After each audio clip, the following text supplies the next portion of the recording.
Bonjour et bienvenue pour ces premières news de l'année 5778, Parashat Noach pour Torah Box.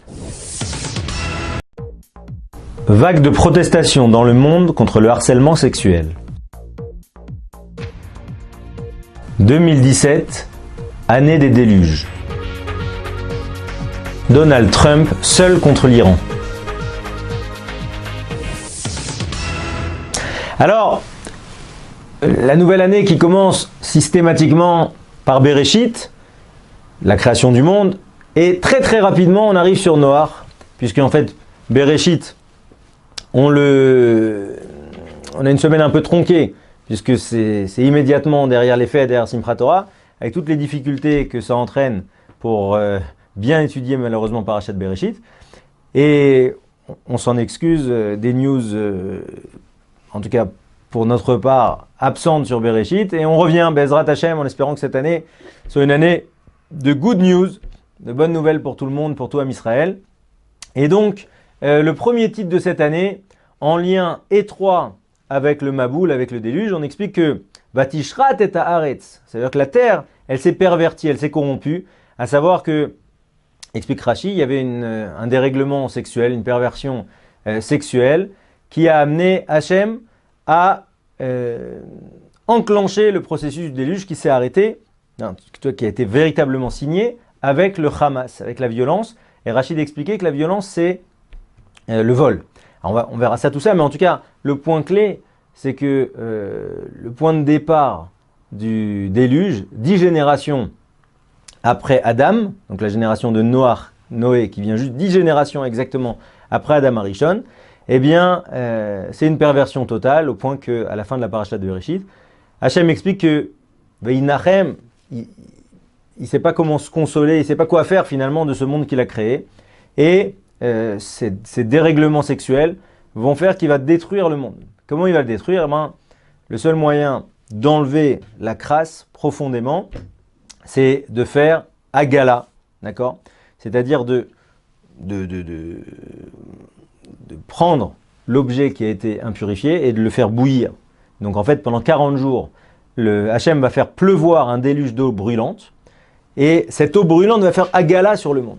D'accord? On va nettoyer cette perversion sexuelle. Et alors, on est rappelé par l'actualité sur justement ce point de mœurs et de perversion des mœurs, avec ce scandale à Hollywood qui concerne un des plus grands producteurs d'harcèlement sexuel, de viol, etc.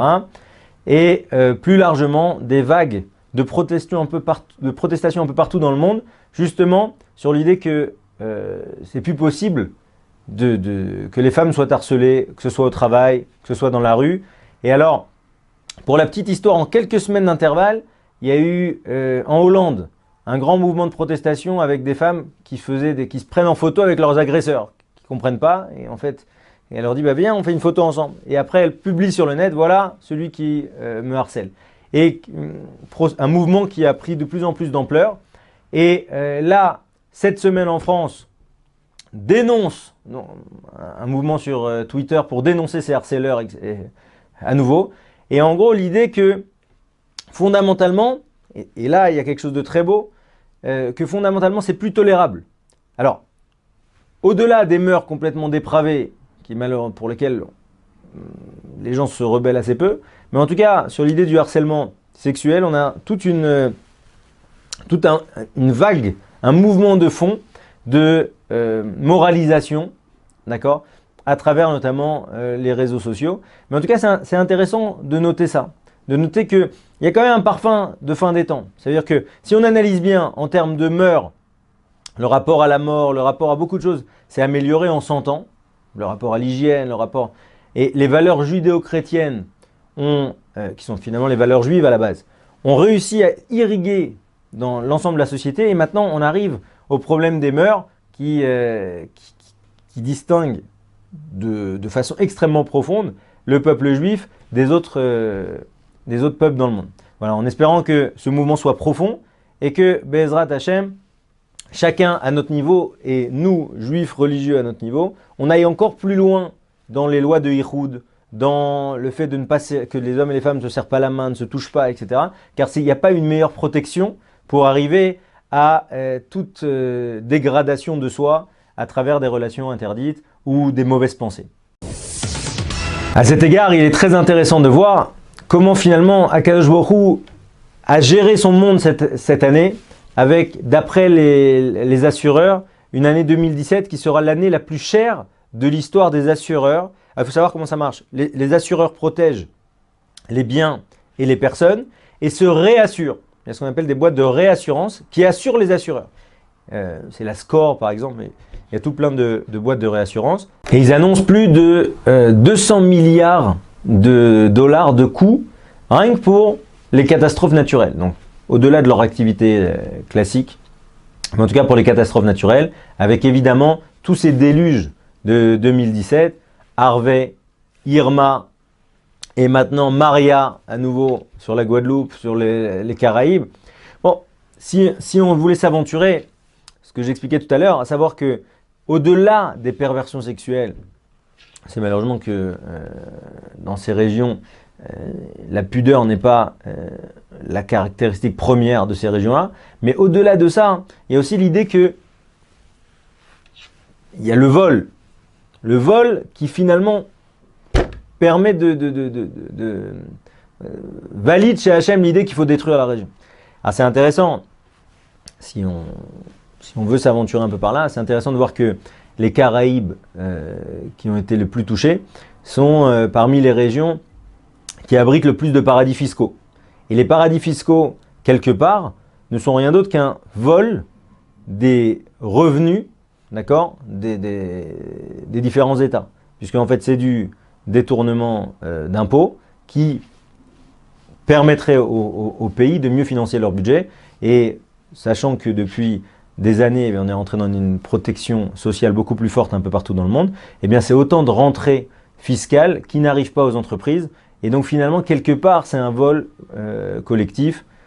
Je vous en réfère au paradoxe de Samuelson et du passager clandestin. En tout cas, il y a quelque chose ici qui mérite d'être interrogé.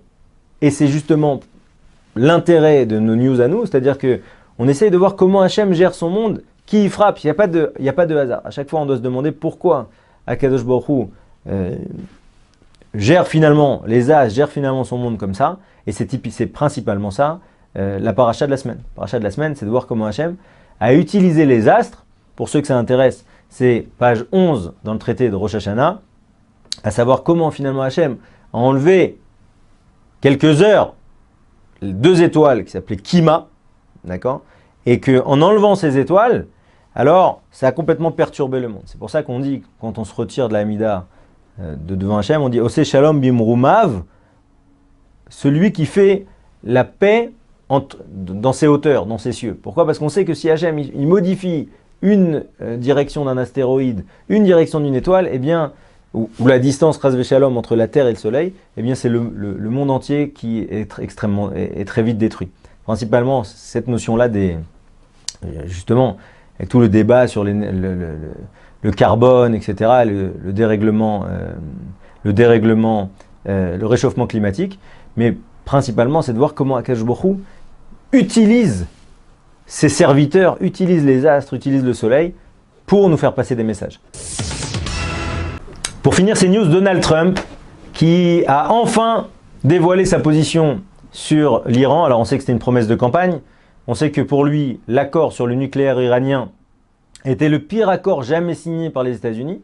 Puisqu'en fait, la mission première de Donald Trump, c'est de valider, de renforcer l'économie américaine, mais surtout de protéger de façon opaque, de façon inébranlable, les États-Unis de toute attaque potentielle. C'est pour ça qu'il n'a aucun problème à dire qu'il va attaquer la Corée du Nord. C'est pour ça qu'il n'a pas de problème à défier l'Iran, parce que pour lui, c'est ce genre de pays-là qui pourront un jour envoyer une bombe atomique sur les États-Unis.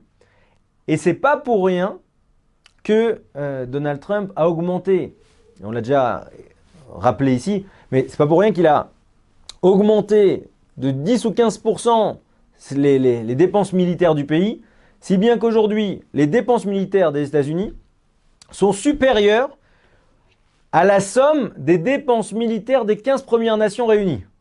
C'est-à-dire que ce n'est pas uniquement un discours. L'idée, c'est de dire, attendez, on est la première nation du monde, on aura une avance décisive militairement qui fait que qui nous permettra toujours de rester cette première nation du monde. Il est hors de question qu'on vienne défier les États-Unis ou qu'on vienne menacer son peuple, qu'on vienne menacer les Américains. Et donc du coup, vendredi dernier, Donald Trump s'est enfin prononcé sur cet accord. Alors il faut comprendre que l'accord qui a été négocié par Obama est un accord de vérification du fait que l'Iran ne développe pas de filière nucléaire, n'essaye pas d'avoir la bombe atomique. Et tous les 3 mois, le président américain doit revalider cet accord et dire qu'effectivement, après vérification, il n'y a toujours pas d'activité nucléaire. Alors, Donald Trump n'a pas signé à la fin de ce trimestre en disant que justement, l'Iran aujourd'hui ne respecte pas la lettre de l'accord. Ça veut dire quoi? C'est que si c'est uniquement pour stopper le nucléaire, mais de l'autre côté pour développer des missiles balistiques et financer le terrorisme partout dans le monde, alors certes l'accord est respecté à la lettre, mais en tout cas l'esprit de l'accord n'est pas respecté. Et si l'esprit de l'accord n'est pas respecté, il faut faire quelque chose et il faut mettre sous pression l'Iran. Et c'est toujours la méthode de Donald Trump de mettre sous pression en estimant que c'est la meilleure façon de négocier. Et bien c'est typiquement ce qu'il a fait là. À savoir qu'il a annoncé que pour les États-Unis, les États-Unis ne se reconnaissaient plus dans cet accord. Il ne valide pas l'idée que l'Iran a respecté ses obligations. Et surtout, il met sur la liste terroriste des organisations terroristes comme le Hezbollah, comme bien d'autres, comme les Shebab de Somalie, et ben il met sur sa liste les gardiens de la révolution. Donc cet organe très proche des mollahs qui, entre guillemets, représente le bras armé des mollahs un peu partout dans le monde. C'est eux qui ont été envoyés en Syrie, c'est eux qui sont envoyés pour coordonner les opérations au Yémen, c'est eux qui sont envoyés un peu partout dans le monde. Et donc, Washington veut couper leur financement. Alors, on va voir les effets. Ils seront certainement, on rentre dans une nouvelle ère géopolitique complexe. Mais en tout cas, l'idée est simple. Moi, Donald Trump, je suis tenu par rien. La seule chose qui me préoccupe, c'est l'intérêt économique des États-Unis, l'intérêt de ses citoyens, et je n'ai pas de limite là-dedans. Et quelque part, il y a quelque chose de noir là-dedans. Il y a quelque chose de Noé, à savoir qu'il n'y a aucun problème d'aller contre, de se retrouver seul contre tous. Et ça, c'est Noah qui, pendant 120 ans, a construit une arche. Pendant 120 ans, tout le monde venait lui demander ce qui se passait. Et il disait, ben voilà, le monde va être détruit, vous vous comportez mal. Et donc, du coup, je crée une arche pour sauver les animaux et sauver ma famille. Cette idée-là, et ça, c'est une idée forte. L'idée forte, c'est qu'on ne doit pas avoir peur d'être un homme quand il n'y a pas d'homme. Si on pense que quelque chose est moralement attaquable et finalement nous détruit de l'intérieur, il ne faut pas avoir peur d'aller contre tous. Et c'est typiquement le titre du Monde, le titre du Figaro, Trump seul contre tous, très intéressant. Alors, la problématique des journalistes, c'est qu'ils soient contre tous. Mais c'est pas, la problématique, c'est pas que fondamentalement, derrière, l'Iran est en train de se réarmer, l'Iran est en train de financer le terrorisme partout dans le monde. Alors, je vous laisse avec ces quelques pistes de réflexion sur la paracha pour voir comment Akadosh Baruch Hu nous rappelle chaque année comment, à travers l'histoire de la paracha, c'est aussi notre histoire qui est racontée. Shabbat Shalom et de très bonnes news chez vous tous. Kol Tov.